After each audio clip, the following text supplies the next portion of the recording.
భయపడ్డాను.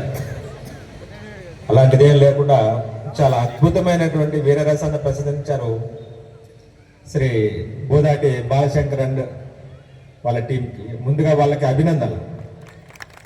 చాలా రోమాంచితమైనటువంటి ప్రదర్శన ఉంది. ఎందుకు నిద్రిస్తూ ఉంది అంటే మన చేతిలో ఉండాల్సినటువంటి రామాయణ మహాభారతాలు తీసేశారు. దొరికిన ఆయుధంతో, దొరికిన వ్యక్తులతో, దొరికిన కోతులతో లంక వెళ్ళి రావణుని చంపి తన భార్యను తెచ్చుకున్నాడు. ఎక్కడైనా బతిలాడాడు ఆయన? నా భార్యని ఇవ్వకపోతే నేను అన్నం తిన్నని చెప్పి రావణాసుడికి ఏమన్నా లెటర్ రాశాడా? ఏం లేదు. మహాభారతంలో శ్రీకృష్ణుడు స్వయంగా పాండవులకి బావగారు కదా, వాళ్ళంతా బావమరుదులు. ఒక బస్తా బియ్యం పంపించడం వాళ్ళకి పంపించలే. పోరాటం నేర్పాడు వాళ్ళు. మీరు పోరాడితే శ్రీకృష్ణుడు వెనకాల ఉంటాడు, అంతేగాని మీరు అడుక్కు తింటే శ్రీకృష్ణుడు మీ ఎంతో పాటు రాడు. శ్రీకృష్ణుడు ఇచ్చిన సందేశం అంటాడు. ఓసారి యమునా నది దగ్గర ఒక మహిళ నీళ్లు తీసుకోవడానికి వచ్చింది. కడవలో నీళ్లు నింపుకుంది. చుట్టూతా చూసింది, ఎవరు లేరు. శ్రీకృష్ణుడు మటుకు చక్కగా వేణువుతూ కాలు మీద కాలేసుకొని చూస్తూ ఉన్నాడు. ఆవిడ కృష్ణుడి దగ్గరికి వచ్చింది. కృష్ణ, నాకు కడవ నేను ఎత్తుకోలేకపోతున్నాను భుజం మీదకి, కొద్దిగా నాకు సహాయం చేయమని అడిగింది. కృష్ణుడు నేను చేయను అన్నాడు సహాయం. ఇంకోసారి అడిగింది. ఇంకోసారి కూడా అదే చెప్పాడు. నేను సహాయం చేయనన్నాను కదా, ఎన్నిసార్లు అడుగుతానని అని చెప్పి. సరే, ఆవిడ శ్రీకృష్ణుడిని తిట్టుకుంటా, నువ్వు పెద్ద భగవంతుడు అని చెప్తారు, గొప్పవాడు అని చెప్తారు, ఒక మహిళ అడిగితే నువ్వు సహాయం చేయలేకపోయావు అని చెప్పి తిట్టుకుంటా ఆవిడ పాపం ఎట్లా చచ్చి చెడి కడవ భుజం మీద తీసుకుంది. సరే, ఇంటికి వెళ్ళిపోయింది. ఇంటి దగ్గర రెడీగా ఉన్నాడు కృష్ణుడు. ఆవిడ చూసింది, కృష్ణుడు ఇప్పుడు ఎందుకు వచ్చాడు ఇక్కడికి? ఆవిడ అడగకుండానే కడవ తీసి కింద పెట్టాడు. ఆవిడకి అర్థం కాలేదు. కృష్ణ, నేను నిన్ను బతిలాడాను కడవ నా భుజం మీద పెట్టమని చెప్పి, నువ్వేమన్నా రాలేదు. ఇప్పుడేమన్నా నేను అడగకుండానే నా కడవ తీసి కింద పెట్టావు, ఏంటి కారణం అని. అప్పుడు కృష్ణుడు చెప్తాడు, నీ నెత్తిని బరువు పెట్టడానికి రాలేదు నేను, నీ నెత్తి మీద ఉన్నటువంటి బరువు దించడానికి వచ్చాను నేను అని చెప్పి. సో ఆర్ఎస్ఎస్ కూడా అట్లాంటిది. మీకు ఏమన్నా కష్టం వచ్చినప్పుడు మాత్రమే ఆర్ఎస్ఎస్ వస్తుంది, సేవ చేస్తుంది. సేవ మాత్రమే కాదు, ఇందాక మన బోదాటి బాలశంకర్ గారు చూపించినటువంటి వీరత్వం కూడా ప్రదర్శిస్తుంది. సో అటువంటి గొప్ప సంస్థ 100 సంవత్సరాలు పూర్తి చేసుకున్న తర్వాత హిందూ సమాజం నుంచి కోరుకునేది ఏంటంటే, హిందువులు మేల్కొనాలి. హిందువుల మీద దాడులు జరుగుతూ ఉన్నాయి, అది మనం గమనించట్లేదు. ఒక పాత్రలో ఉన్నటువంటి కప్ప వేడి నీళ్లు కాగుతా ఉంటే ఎట్లయితే అలవాటు పడతా ఉందో, హిందువులు కూడా అటువంటి మానసిక స్థితికి వెళ్ళిపోయారు. ఆ మానసిక స్థితి నుంచి బయటికి తీసుకురావడానికే హిందూ సమ్మేళనాలు పెట్టాము. దాని యొక్క లక్ష్యం కూడా అది. మనం క్రాస్ రోడ్స్లో ఉన్నాము. భారతదేశం విశ్వగురువుగా వెలగబోతా ఉంది. విశ్వగురు స్థానం అంటే సరదాగా రాదు, గుర్తుపెట్టుకోండి. చాలా పోరాటం చేయాలి, చాలా త్యాగాలు చేయాలి. ఒక్కొక్క మెట్టు పైకెక్కాలి. మనం పైకెక్కే క్రమంలో మనల్ని తోసే వాళ్ళు ఉంటారు, మనం చంపడానికి ప్రయత్నించే వాళ్ళు కూడా ఉంటారు. భారత్ ఇప్పుడు ఆ స్థితిలో ఉంది. విశ్వగురు స్థానం అనగానే తీసుకెళ్ళి అక్కడ పెట్టరు. సో ఇప్పుడు జరుగుతున్నటువంటి పరిణామాలన్నీ కూడా దేశంలో కానీ చుట్టుపక్కల దేశాల్లో కానీ మనల్ని ఇబ్బంది పెట్టడానికి, మన యొక్క విశ్వగురు స్థానాన్ని నుంచి కిందకు తోయడానికి వాళ్ళు చేసేటువంటి కుట్రలు ఇవన్నీ కూడా. చాలా మంది వినే ఉంటారు, వాట్సాప్ వాటిలో వస్తూ ఉంటాయి. జార్జ్ సోరస్ అని ఎవడో కుట్ర చేస్తూ ఉంటాడు. నాట్ ఓన్లీ జార్జ్ సోరస్, మిగతా వాళ్ళు కూడా కుట్ర చేస్తారు. మనం ఎదగడానికి ఎన్ని అడ్డం పడాలో అన్ని అడ్డం పడతా ఉంటారు. ఉదాహరణకి మీరు చూసే ఉంటారు, బంగ్లాదేశ్లో జరుగుతున్నటువంటి పరిణామాలు, చాలా దారుణమైనటువంటి పరిణామాలు జరుగుతూ ఉన్నాయి. ఆ పరిణామాలు చూస్తూ ఉంటే మనకు ఒక్కొక్కసారి కళ్ళమ్మ నీళ్ళు వస్తాయి. మహిళల్ని చూస్తూ ఉంటే సరిగ్గా 8 నెలల నాడు అక్కడ అరాచిపోయినటువంటి పరిస్థితి వచ్చింది. ఇంట్లో నుంచి లాగారు, మహిళల దగ్గరికి వెళ్ళారు, మహిళల్ని మానభంగం చేశారు, మగవాళ్ళని చెప్పేశారు. మహిళలందరినీ కూడా తీసుకొచ్చి ఒక గొట్లాగా పడేశారు, ఒకళ్ళ మీద ఒకళ్ళు. వాళ్ళు చచ్చారో బతికేలో కూడా తెలియదు, అటువంటి స్థితిలోకి తీసుకెళ్లారు. సుబ్రతో సేన్ అని చెప్పేసి ఒక హిందూ కార్యకర్త, తన అక్క ఇంట్లో నుంచి లాక్కెళ్ళబడింది. చాలా అత్యంత క్రూరంగా ఒక 10 మంది ఆ కృత్యానికి పాల్పడ్డారు. తన అక్క బతుకుందో లేదో అని చెప్పి ఆ శవాన్ని ఎదగడానికి వీధి మొత్తం తిరుగుతూ ఉన్నాడు కన్నీళ్లతో. ఒక గుట్ట కనపడింది అతనికి. ఒక 10 మంది స్త్రీలు వివస్థలుగా పడున్నారు. వాళ్ళలో ఒక 5-6 చనిపోయారు. వాళ్ళ అక్క మటుకు మూలుగుతో పైన పడుంది. వాళ్ళ అక్కను గుర్తుపెట్టాడు. వాళ్ళ అక్కని తీసుకొని అట్లా ఏడుస్తా ఇద్దరు కలిసి ఇంటికి వచ్చారు. ఆమె ఎక్కువసేపు బ్రతకదు ఆమె, ఎందుకంటే అంత తీవ్రమైనటువంటి హింసకు గురైంది. ఇంటికి తీసుకొచ్చిన తర్వాత కొద్దిగా మంచినీళ్ళు ఇచ్చిన తర్వాత ఆమె అడిగింది, ఆమె పేరు సౌమిత్రి ఇస్తాను, మీరు నెట్లో కొట్టినా కూడా వస్తాయి. అన్న ఇంట్లో ఒక్క కత్తి కూడా పెట్టలేదు నువ్వు ఆ ఒక్క కత్తి ఉంటే నేను బ్రతికేదాన్ని, అట్లీస్ట్ నన్ను నేను పొడుచుకోనన్నా చచ్చిపోయేదాన్ని, ఇంత అవమానకరంగా చచ్చిపోతున్నానని చెప్పాను. ఈ పరిస్థితి ఎక్కడో జరగలేదు, మొఘలుల కాలంలో జరగలేదు. సరిగ్గా 8 నెలల క్రితం మనకి 0 డిస్టెన్స్, అది పాలస్తీనాలో జరగలేదు. అది వెస్ట్ బెంగాల్ నుంచి అడుగు అట్టేస్తే బంగ్లాదేశ్ అక్కడ జరిగింది. సో ఇటువంటి పరిస్థితులన్నీ కూడా భారతదేశాన్ని చుట్టుముడుతూ ఉన్నాయి. ఇది ఒక్కటే కాదు, బాహ్య శత్రువు కంటే కూడా అంతఃశత్రువు చాలా ప్రమాదకరమైనటువంటి స్థితి. ఆల్రెడీ పెద్దలు 2 మతాల గురించి చెప్పారు. సోదరి లవ్ జిహాద్ గురించి చెప్పారు. లవ్ జిహాద్ ఎంత ప్రమాదకరం అంటే గుర్తుపెట్టుకోండి, వాళ్ళు మాయమాటలు చెప్తారు, లొంగేస్తారు, మన వివాహిత మహిళల పట్ల కూడా చాలా క్రూరంగా ప్రవర్తిస్తారు, బ్లాక్మెయిల్ చేస్తారు, ఫోటోలు తీసుకుంటారు. వీళ్ళ రొప్పిలో నుంచి బయట రావడానికి కష్టం, చాలా ఇబ్బంది పడతారు. దీనికి కారణం వాళ్ళ మాయమాటలు ఒక్కటే కాదు, వాళ్ళు చేసేటువంటి ఒక చిన్న దుష్టత్వం కూడా ఉంది. దాని పేరు, ఒక ట్యాబ్లెట్ పేరు చెప్తాను, మీరు కూడా ఎత్తుకోవచ్చు. ఐసిస్ అని చెప్పేసి ఒకటి ఉంది, సిరియాలో ఉండేది మొన్నటిదాకా, ఇప్పుడు కూడా ఉంది. మహిళల్ని లోపరుచుకోవడానికి ఆ ట్యాబ్లెట్ పడతారు. ఆ ట్యాబ్లెట్ పేరు క్యాప్టగాన్. ఆ ట్యాబ్లెట్ పేరు క్యాప్టగాన్, గుర్తుపెట్టుకోండి. CAPTGON, ఎవరు ఉంటే రాస్తే రాసుకోండి. దానివల్ల భౌతికంగా వాళ్ళకి లొంగిపోతారు ఆ ట్యాబ్లెట్.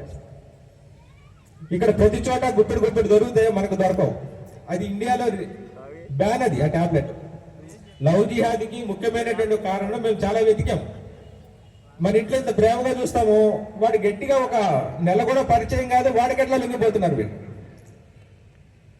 మనం ఎంత ప్రేమగా చూస్తాము, మనకంటే ప్రేమగా వాడు ఎట్లా చూస్తాడు. తల్లిదండ్రుల కంటే ప్రేమగా చూడలేడు, తమ్ముడి కంటే ప్రేమగా చూడలేడు, అన్న కంటే ప్రేమగా చూడలేడు, కానీ వాళ్ళకి లొంగిపోతా ఉన్నారు. ఎలా లొంగిపోతా ఉన్నారు? దాని మీద రీసెర్చ్ చేస్తే ఐసిస్ వాడి దగ్గర తెలియ మూలాలు. ఆ టాబ్లెట్ పేరు క్యాప్టగాన్. హుషుష్ అని కూడా అంటారు దాన్ని. టాబ్లెట్ రంగు, రుచి, వాసన 3 ఉండవు. మంచినీళ్ళలో వేయచ్చు, కూల్ డ్రింక్లో వేయచ్చు, తినే బిర్యానీలో చేయొచ్చు, తినే అన్నంలో కలపచ్చు. తిన్న వాళ్ళకి తెలియదు, కానీ మానసికంగా వాళ్ళు ఎట్లా వెళ్తారంటే, అప్పుడు ఆ సమయంలో ఎవడైతే దగ్గరగా ఉంటారో వాళ్ళకి లొంగిపోతారు. ఒకసారి లొంగిపోయిన తర్వాత ఆ టాబ్లెట్ అలవాటు చేస్తారు, ఆ టాబ్లెట్ పదే వాడతారు. టాబ్లెట్ మాదక ద్రవ్యం ఎలా పనిచేస్తుంది, వాళ్ళు లొంగిపోతారు. సో ఇటువంటి కుట్రలు అన్నీ కూడా మన మీద, హిందూ స్త్రీల మీద, హిందూ మహిళల మీద జరుగుతూ ఉన్నాయి. అవన్నీ కూడా మనం చాలా జాగ్రత్తగా చేసుకోవాలి. మన మహిళల్ని కాపాడుకోవాల్సిన బాధ్యత మనదే. మన మహిళల్ని కాపాడుకోవాల్సిన బాధ్యత మహిళలది కూడా. ఇందాక చెప్పాను కదా, సౌమిత్రి సింగ్ చిన్న కత్తి ఉంటే నేను పొడుచుకొని చచ్చిపోయేదాన్ని అన్న అని చెప్పేసి అన్నదే. ఆ స్థితి మనకు రావాలా? ఆలోచించండి ఒకసారి. ఎంత ఆ సన్నివేశం గుర్తొచ్చినప్పుడల్లా మాకు గొంతులోంచి మాట రాదు. 2 నిమిషాల పాటు ఎంత చిత్రవద అనిపించుండదు ఆ పాప. గట్టిగా 16 ఏళ్ళ ఆ పిల్లకి. ఆలోచించండి. అలానే మనం ఈ 100 సంవత్సరాలు పూర్తి చేసుకున్న సందర్భంలో చాలా గొప్ప పనులకు వెళ్తా ఉన్నాం మనం. RSS సంఘ ప్రేరేపిత సంస్థలు చాలా ఉన్నాయి. అవన్నీ కూడా చరిత్రను తిరగరాసే పనిలో ఉన్నాయి. ఇప్పటిదాకా మనం చదువుకున్నది మెకాలే విద్యా విధానం. మెకాలే విద్యా విధానం అంటే గుమ్మస్తాలను తయారు చేసేటువంటి ఒక విద్య. మనల్ని మనం కించపరుచుకునేటువంటి ఒక స్థితికి, మానసిక స్థితికి తీసుకెళ్తాం. హిందువులు అంటే వీళ్ళు పాజిట్స్ అంటారు మనల్ని.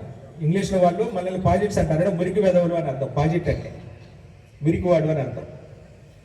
అంటాడు వాడు సెంటు కొట్టుకుంటాడు, వాడి దగ్గర గబ్బు రాకుండా వాడు మనల్ని పాజిట్ అంటాడు. వాడి చరిత్ర, మొఘలుల చరిత్ర ఏదైతే ఉందో, కేవలం మొఘలులు పరిపాలించింది 200 ఏళ్ళే మనల్ని. గట్టిగా మాట్లాడితే చాలా చివరి రోజుల్లో వాళ్ళకి ఢిల్లీ, ఆ పరిసర ప్రాంతాల వరకే వాళ్ళ యొక్క పరిపాలన కేంద్రీకృతమైంది. మొఘలుల యొక్క హిస్టరీ మొన్నటిదాకా ఎన్సీఆర్టీ పుస్తకాల్లో 90 పేజీలు ఉండేది. మొఘలు ఎవరు మనకు సంబంధించి లేని వాళ్ళు కాదు, కజకిస్తాన్ నుంచి వచ్చున్నారు. బాబరు, ఔరంగజేబ్ వీళ్ళంతా కూడా మన వాళ్ళు కాదు, ఇక్కడ పుట్టిన వాళ్ళు కాదు. అదే ఛత్రపతి శివాజీ మహారాజ్ కానీ, రాణా ప్రతాప్ కానీ, పృథ్వీరాజ్ చౌహాన్ కానీ ఎన్సీఆర్టీ పుస్తకాల్లో కేవలం ఒక్కొక్క పేజీ మాత్రమే కేటాయించారు. అంటే ఎంత దుర్మార్గమైనటువంటి ఆలోచన చేశారో చూడండి. మనల్ని మనము కించపరుచుకునే విధంగా మనల్ని తయారు చేశారు. హిందువులు అంటే ఎవరు? ఏం లేదు వాళ్ళ దగ్గర, చరిత్ర లేదు, ఏం లేదు, జీరో నాలెడ్జ్ అంటే. వాళ్ళు జీరో కనిపెట్టిందే మనం. జీరో లేకపోతే ఈరోజు సైన్స్ లేదు. సైన్స్ ఉందా? కంప్యూటర్స్ పనిచేయవు. 010101 ఆ లాంగ్వేజ్ అయితేనే పనిచేస్తుంది మీకు. మీరు ఎంత పెద్ద కంప్యూటర్ అయినా సరే ఆ జీరో కనిపెట్టిందా మనం. కానీ మనల్ని ఏం చేస్తారు వాళ్ళు? చాలా అనగదొక్కుతారు వీళ్ళకి ఎత్తి. ఒకసారి చాణక్యుడు అంటాడు, నీ దేశం వేరే దేశం వాడి చేతిలో ఓడిపోయినప్పుడు నువ్వు ఓడిపోయినట్టు కాదు, నీ సంస్కృతి వేరే వాడి సంస్కృతి చేతిలో ఓడిపోయినప్పుడు మాత్రమే నీ సంస్కృతి ఓడిపోయినట్టు. మనం ఆ స్థితికి మెల్లగా తీసుకెళ్ళిపోయారు. మనం బొట్టు పెట్టుకుంటే ఈ రోజున ఎగతాళి చేస్తారు. అయ్యప్ప స్వామి దర్శనానికి వెళ్ళేటువంటి అయ్యప్ప దీక్షా స్వాములు చిన్నపిల్లలు అయితే కనుక వాళ్ళ స్కూల్కి వెళ్తే ఆ డ్రెస్ తీసేసిన దాకా ఊరుకోరు వాళ్ళు. ఈ దేశం మనది, ఈ దేశంలో ఉన్నటువంటి సంస్కృతి మనది, అయ్యప్ప మనవాడు, అయ్యప్ప దీక్ష మనది. అయ్యప్ప దీక్షలో కనుక ఒక విద్యార్థి స్కూల్కి వెళ్తే వాడు బయటకు వెళ్ళబడతాడు, లేకపోతే ఆ డ్రెస్ తీసేస్తాడు.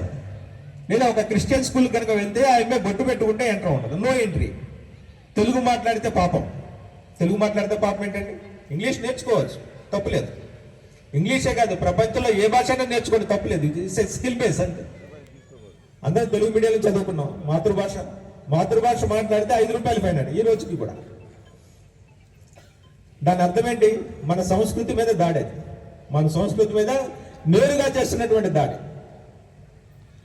వాళ్ళు మన పిల్లల్ని కోరుకుంటున్నారు, మన భార్యలను కోరుకుంటున్నారు, మన మహిళలను కోరుకుంటున్నారు, మన ఆస్తులు కోరుకుంటున్నారు, మన దగ్గర నుంచి అధికారం కోరుకుంటున్నారు. మనం మనకు ఏం కోరుకుంటున్నాం?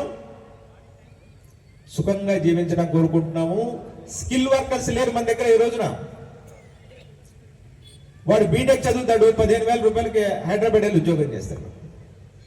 ఇక్కడ కులవృత్తి చేయడు. వాడు కులవృత్తి చేస్తే 30,000 రూపాయలు చాలా ఈజీగా వస్తాయి. వాడు నెలకు 30,000 రూపాయలు చాలా ఈజీగా నేర్చుకో. స్కిల్ బేస్డ్ నాలెడ్జ్ ఉంది. వాళ్ళు ఏసీ మెకానిక్లు మన వాళ్ళు లేరు, ఉన్నారా? ఇంటికి కరెంటు పని చేయడానికి ఎవరన్నా పిలిపిస్తే వాడు రాడు, మొత్తం వాళ్ళే వస్తారు. పంచర్లు వేసే దగ్గర నుంచి ఏసీ మెకానికల్ దాకా మన చేతి వృత్తులన్నీ కూడా మన చేతిలో లేవు ఈ రోజున. మొత్తం కూడా పరాయి మతం చేతిలోకి వెళ్ళిపోయాయి. మన వాళ్ళు ఎందుకు రావట్లేదు? ఆ బీటెక్ చదివినోడు లేదా ఇంటర్ చదివినోడు ఇక్కడ కనుక కులవృత్తో లేకుంటే స్కిల్ బేస్డ్ వర్క్ నేర్చుకుంటే ఆ 30,000 రూపాయలు ఇంట్లోనే నేర్చుకోవచ్చు, ఇక్కడే నేర్చుకోవచ్చు. హిందువులు నాశనం అవుతున్నది కులవృత్తులను దాని నుంచి దూరమైనందువల్ల, స్కిల్ బేస్ పని నుంచి దూరమైనందువల్ల. ఈ రోజున మనకి చౌకగా వస్తున్నాడని వాడు పిలుస్తున్నాము, రేపు వాడు మన బెడ్రూమ్లోకి వస్తాడు. గుర్తుపెట్టుకోండి. చెప్పినట్టు పీర్ల చావుడు ఎప్పుడు వచ్చిందండి? నిన్న మొన్న వచ్చింది. 400 సంవత్సరాల నుంచి ఏముంది? అది హిందూ భూమి. హిందూ భూమిని వక్ఫ్ పేరుతో వాడు జస్ట్ అక్కడ లెటర్ రాస్తే అది వాడు పరమైపోయింది. గుర్తుపెట్టుకోండి. అది మీ చీరాలోనే జరిగింది. ఎంతమంది తెలుసా లేదో నాకు తెలియదు. భూమి ఎప్పుడన్నా పిల్లలు పెడుతుందా? భూమి పెరగదు. స్వతంత్రం వచ్చినప్పుడు 55,000 ఎకరాలు ఉన్నటువంటి వక్ఫ్ భూమి ఈ రోజున 12,80,000 ఎకరాలు. ఆ భూమి అంతా ఎక్కడిది? హిందువుల నుంచి లాక్కనబడింది. మీ ఇల్లు, నా ఇల్లు, మీ దేవాలయం, నా దేవాలయం 2 చోట్ల నుంచి లాక్కబడింది. దీన్ని ఆపాలంటే ఏం చేయాలి? మీరు రోడ్ల మీదకి వచ్చేసి పోట్లాడక్కర్లేదు, కనీసం అవేర్నెస్ తీసుకోండి. ఇందాక సోదరు చెప్పినట్టు నిజంగా లెక్కేస్తే హిందువుల సంఖ్య 60%. సర్టిఫికెట్ లో హిందూ అని ఉంటుంది, వాడు ఆచరించేది వేరే ధర్మం. వాళ్ళని కూడా తీస్తే మనం 60% ఉన్నాం. 60% మంది ఏకం కాకుండా విడివిడిగా ఉంటే బడ్డెంగతో కట్టంగి, విడిపోతే చచ్చిపో. కలిసి ఉండకపోతే 2030 నాటికి హిందూ అనేవాడిని మీరు భూతత్వంలో ఎదుర్కోవాలి. భారతదేశంలో షేక్ హసీనా ప్రాణాలు చేతిలో పట్టుకొని ఉగ్గబట్టుకొని భారతదేశానికి వచ్చింది రక్షణ కల్పించండి అని. 56 ముస్లిం దేశాల్లోనే ఏ ఒక్క దేశానికి వెళ్ళలేదు, భారతదేశానికి వచ్చింది. అదే హిందువుకి ప్రాణం మీదకి వస్తే ఏ దేశానికి వెళ్తాం మనం? హిందువులకు ఒకే ఒక్క దేశం ఉంది, భారతదేశం. ఆ భారతదేశాన్ని కాపాడుకోవాల్సినటువంటి బాధ్యత మనది. మన మీద 5Ms అంటాం మనం. మెకాల విద్యా విధానం, దాన్ని సరిచేసే ప్రయత్నం చేస్తూ ఉన్నాం. ముల్లాలు లవ్ జిహాదు, ల్యాండ్ జిహాదులు పాల్పడుతున్న వాళ్ళు, దాని మీద అవేర్నెస్ తీసుకొచ్చే ప్రయత్నం చేస్తూ ఉన్నాము. ఈ చిన్నపాటి సమయంలో మనకు అంతా తెలుసుకునేటువంటి అవకాశం ఉండదు కాబట్టి మీరు తెలుసుకునే ప్రయత్నం చేయండి. విడిగా తెలిసిన వాళ్ళు మీకు చెప్తారు. మిషనరీస్ ఉన్నాయి. మిషనరీస్ ఇందాక వాళ్ళ ధైర్యం ఏంటంటే అన్నదాన చిదంబర శాస్త్రి గారి ఇంటికి వెళ్ళి వారి చేతిలో పుస్తకం పెట్టేటువంటి సాహసం చేశాడు. సో అంత ధైర్యంగా వచ్చారు వాళ్ళు. మీరు బొట్టు పెట్టండి, వాడు వస్తే లాగి కొట్టండి, మాట వెనకపోతే మొహమాటమే లేదు. దండం దశగుణం భవేత్. మీరు ఎప్పుడైతే అహింసను నమ్ముకుంటారో సర్వనాశనం అవుతారు. పరమహింస చెప్తారే, అహింస పరమో ధర్మ, ధర్మహింస తదేవచ. మీరు కొట్టకపోతే మిమ్మల్ని కొడతాడు వాడు. ఎప్పుడైతే హిందువు తిరగబడతాడో అప్పుడు నిలబడతాడు వాడు. అప్పటిదాకా మన పరిస్థితి లాగా ఉంటుంది. తర్వాత మావోయిస్టులు, ఇప్పుడు నక్సల్స్ మరి మొత్తాన్ని కూడా కేంద్ర ప్రభుత్వం తీసేసింది. ఇప్పుడు అర్బన్ నక్సల్స్ ఎవరైతే ఉన్నారో, అర్బన్ నక్సల్స్ అనగానే మీరు ఎక్కడెక్కడెక్కడో ఊహించుకోకండి. మన కాలేజీల్లోనే ఉంటారు. మన కాలేజీలో మన పిల్లల్ని సెక్యులరిజం పేరుతో సూడో సెక్యులర్గా తయారు చేస్తారు. లేదా మనం పంపించేటువంటి కాలేజీలో ఆ పిల్లల్ని ఒక విధమైనటువంటి మానసిక స్థితి, అందరూ ఒకటే, మనమంతా ఈ మూఢాచారాలకు వ్యతిరేకంగా పోరాడాలి, అట్లా తీసుకెళ్ళిపోతూ ఉంటారు పిల్లలు. ఆ పిల్లలు ఇంటికి వచ్చిన తర్వాత చాలా గొప్పగా మాట్లాడతాడు, తనేదో మేధావులాగా మాట్లాడతాడు. మీరు వాళ్ళని అడగండి, ఆవును పూజించేవాడు ఆవును తినేవాడు ఒకటా? ఎప్పుడు కాదు. ఆవును పూజించేవాడు గొప్ప, ఆవును తినేవాడు రాక్షసుడు. ఆ తేడా మీరు వాళ్ళకి స్పష్టంగా తెలియజేయండి. ఈ అవకాశం ఇచ్చినందుకు ధన్యవాదాలు.